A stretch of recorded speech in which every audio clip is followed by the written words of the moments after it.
Magandang araw sa inyong lahat, my dear brothers and sisters in Christ. Ako po si Sister Maria at alam kong marami sa inyo ang pagod na. Gising kayo ng maaga, trabaho ng trabaho, overtime, extra sideline, double job, triple job pa nga minsan. Pero bakit parang wala pa ring nangyayari? Bakit stuck pa rin kayo sa same situation? Bakit hindi pa rin kayo umuunlad financially, emotionally, or spiritually? Nakita ninyo yung ibang tao, parang hindi naman ganun kasipag, pero umaasenso. Yung iba, chill lang, pero blessed. Tapos kayo, pagod na, pero parang walang progress. At nag-wonder kayo, Panginoon, bakit? Ano ba ang problema? Bakit ako hindi binibigyan ng breakthrough? Mga kapatid, hindi ako dito para magpasaya sa inyo ng fake hope.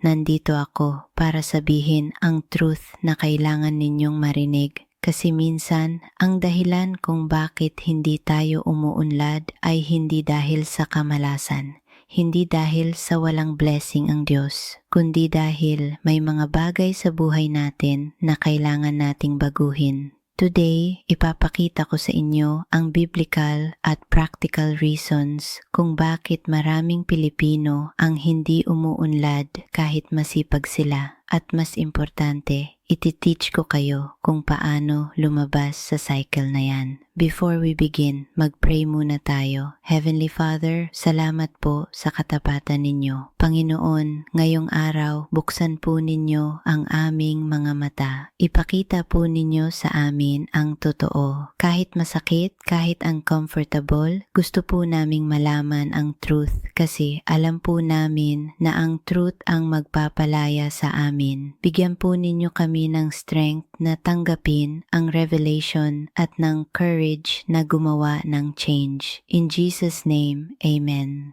Una, baka hindi ka umuunlad dahil may utang kang hindi mo binabayaran. Ito ang number one reason, mga kapatid. Maraming Pilipino ang may utang na nineglect na nila. Utang sa kaibigan na hindi na binabalikan. Utang sa kamag-anak na kinakalimutin. Utang sa dating employer. Utang sa bangko na tinatakas. Utang sa gobyerno na hindi binabayad. Sinabi sa Romans 13:8, huwag kayong magkaroon ng utang sa sinuman. At sa Proverbs 22:7, ang umuutang ay alipin ng nagpapautang. Kapag may utang ka na hindi mo binabayaran, may spiritual block yan. Parang may invisible chain na naka-attach sa finances mo. Kahit gaano ka pa kasipag, ang pera ay dumarating pero umaalis din kaagad. Walang tumatagal. Kasi ang Diyos ay Diyos ng integrity. Kung hindi ka honest sa finances mo, paano kanya pagkakatiwalaan ng mas malaking blessings? Pangalawa, baka hindi ka umuunlad dahil hindi ka nagtitithe o nag-give sa simbahan at sa mahihirap. Ang Pilipino, generous tayo sa family, generous tayo sa friends. Pero pagdating sa Diyos, kuripot. Sinabi sa Malakay 3:10, dalhin ninyo ang buong ikapu sa kamalig upang magkaroon ng pagkain sa aking tahanan at subukan ninyo ako, sabi ng Panginoon. Titingnan ninyo kung hindi ko bubuksan ang mga pintuan ng langit at ibububo sa inyo ang pagpapala na hindi na ninyo kakasya.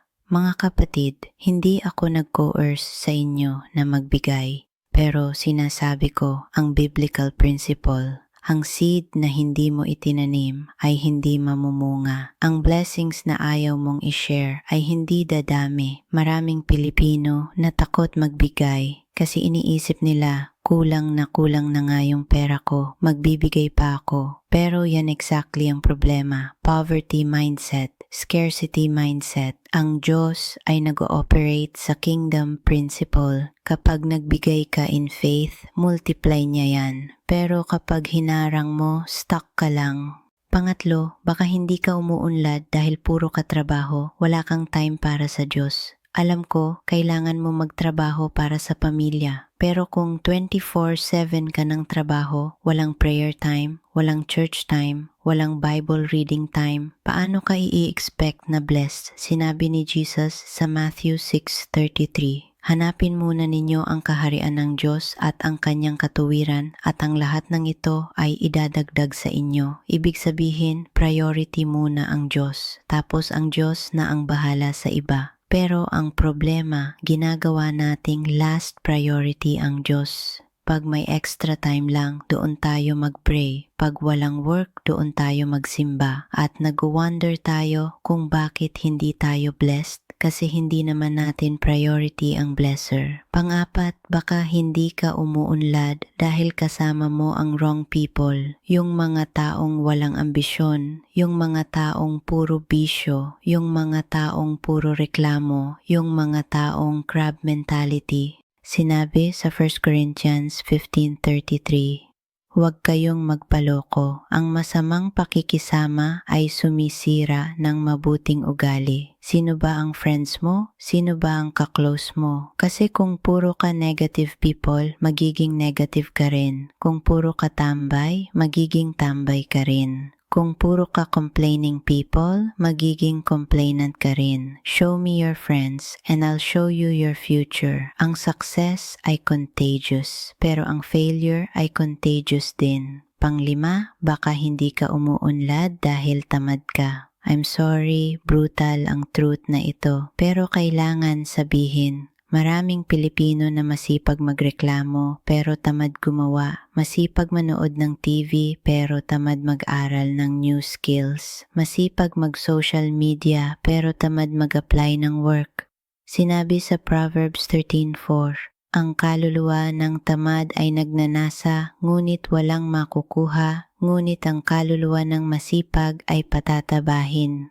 Ang totoo, hindi ka talaga masipag. Busy ka, pero hindi productive. May ginagawa ka, pero walang results. Kasi ang ginagawa mo ay hindi strategic. Puro ka motion, walang direction. Pang-anim, baka hindi ka umuunlad dahil hindi ka nag-i-invest sa sarili mo. Walang training, walang seminar, walang pag-aaral ng new skills. Stuck ka sa same job, same salary, same position dahil hindi ka nag-upgrade. Ang mundo ay nag-i-evolve, ang technology ay nag-a-advance. Pero ikaw, same ka pa rin ng 10 years ago. Tapos nag-wonder ka kung bakit left behind ka. Invest in yourself. Read books, take online courses, learn new languages, develop new skills. Kasi ang best investment mo ay ang sarili mo. Pang-pito, baka hindi ka umuunlad dahil hindi mo alam ang purpose mo. Wala kang clear vision, wala kang goals. Parang naglalakad ka lang, walang destination. Sinabi sa Proverbs 29:18, kung saan walang vision ang mga tao ay napapahamak. Tanungin mo sarili mo, ano ba talaga ang gusto kong gawin sa buhay? Ano ang calling ko? Ano ang God-given talents ko? Paano ko magagamit ang talents ko para mag-prosper at para i-glorify ang Diyos? Maraming Pilipino ang stuck kasi nandoon lang sila sa comfortable zone. Ayaw mag-risk, ayaw mag-explore, ayaw mag-try ng bago, kaya stuck lang sila forever. Pang-walo, baka hindi ka umuunlad dahil bitter ka, may galit ka sa puso, may grudge ka, hindi ka makapatawad. Ang bitterness ay parang poison na unti-unti kang pinapatay. Ang unforgiveness ay parang chain na nakabind sa iyo sa past. Paano ka makakasulong kung nakastuck ka pa rin sa nakaraan? Sinabi ni Jesus sa Mark 11:25, at kapag kayo'y nakatayo na nanalangin, patawarin ninyo ang sino mang mayroon kayong laban upang ang inyong Ama sa langit ay makapagpatawad din sa inyo. Release the pain, release the anger, release the hurt para ma-release din ang blessings.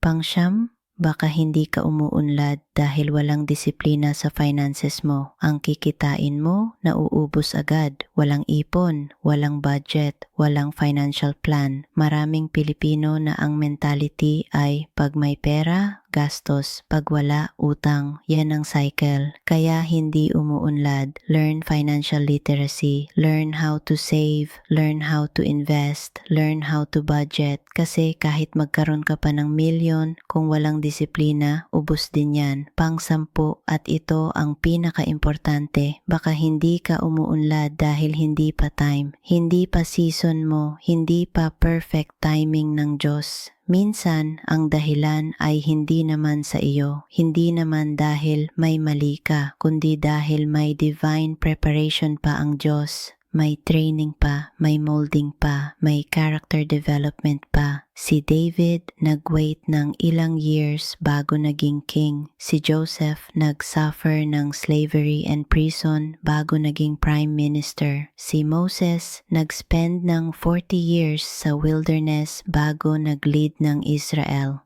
Lahat sila may waiting period. Lahat sila may preparation phase. Kasi ang Diyos ay gumagawa ng foundation bago magbigay ng elevation. Kaya kung feel mo ngayong stuck ka, baka hindi ka stuck. Baka nagpe-prepare ka lang. Baka nag-i-invest ang Diyos sa character mo bago sa career mo. Baka nag-strengthen muna ng foundation bago magbigay ng building. Ngayon, mag-pray tayo para sa breakthrough. Heavenly Father, dumarating kami sa inyong harapan ngayong araw na may mga puso na ready para sa change. Panginoon, ipinakita po ninyo sa amin ang areas na kailangan naming baguhin. Ipinakita po ninyo ang blind spots namin.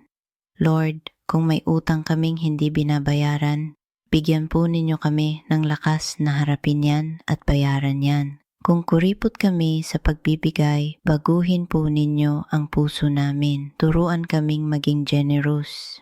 Kung sobra kaming busy sa work na nakakalimutan na namin kayo, patawarin po ninyo kami. Starting today, priority po namin kayo. Kung kasama namin ang wrong people, bigyan po ninyo kami ng courage na mag-let go at humanap ng better circle. Kung tamad kami, palitan po ninyo ng diligence. Kung walang vision kami, ipakita po ninyo ang purpose. Kung bitter kami, turuan kaming magpatawad. Kung walang financial discipline kami, turuan kaming maging wise stewards. At Lord, kung ang dahilan ay timing po ninyo, bigyan po ninyo kami ng patience. Bigyan po ninyo kami ng faith na maghintay. Bigyan po ninyo kami ng assurance na hindi kami nakalimutan. Sinisira namin ngayong araw ang lahat ng blocks, ang spiritual blocks, ang mental blocks, ang emotional blocks, ang financial blocks. Sa pangalan ni Jesus, break, break, break. Idinideklara namin na ito ang season ng breakthrough, ito ang season ng elevation, ito ang season ng harvest, ito ang season ng blessing. Salamat po Lord sa transformation na magsisimula ngayong araw. In Jesus' powerful name, Amen. Mga kapatid, after ng prayer na yan, kailangan ng action. Prayer without action ay walang kwenta. Kaya mag-commit kayo ngayon. If may utang ka, gumawa ng payment plan today. Kahit maliit-liit lang basta consistent. If hindi ka nagtitite, start this Sunday. Kahit 10% lang ng net income mo. If wala kang time para sa Diyos, wake up 30 minutes earlier para mag-pray. If kasama mo ang wrong people, unfollow them sa social media. Lumayo physically kung kailangan. If tamad ka, set goals today. Write them down. Make action plans. Small steps but consistent steps. Yan ang magla-lead sa breakthrough. At tandaan, success is not instant. Breakthrough is not overnight. Pero kung magsisimula ka ngayong araw at hindi ka titigil, makikita mo after months or years, totally different na ang buhay mo. Share this video sa mga taong stuck din. Baka kailangan din nila marinig ang truth na ito. Sometimes, ang best gift na maibibigay natin sa isang tao ay ang hard truth na magpapagising sa kanila. Comment kayo sa baba kung ano ang pinaka-resonated sa inyo sa message na ito. Ano ang area na kailangan ninyong baguhin? Let's keep each other accountable. Subscribe para sa more real talk about faith, finances, and finding God's purpose sa buhay ninyo. Always remember, mga kapatid, kung gusto mo ng different results, kailangan mong gawin ang different actions. Kung patuloy mong gagawin ang ginagawa mo, patuloy mo ring makukuha ang nakukuha mo. Change starts today. Breakthrough starts today.